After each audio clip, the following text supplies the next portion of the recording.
looks a bit dark.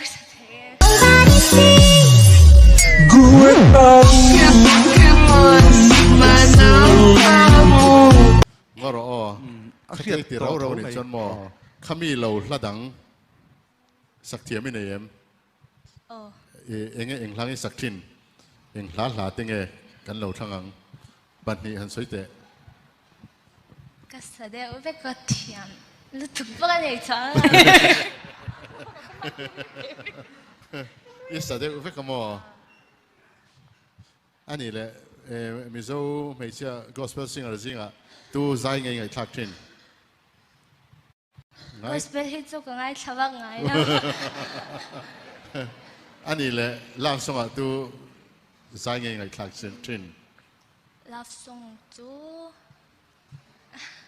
ka ngai tha chang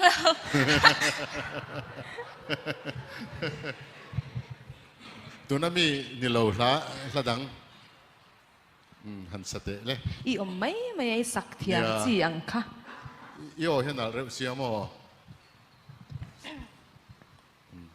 aruk te a ka vei ka suang tua naram thunun tu zaleng tin tluk zo rual lo chamwal pui khum nang nen van zola sirva te yangin chimbal te phena mangai thu kan shil tiam tlete tin nang le kei pia le ya lir hing le tui phone ten min soi hing long ma se kan mi zia ro tui le me yang ni ma se itel lo chuan kei ma hi ka kei ma lo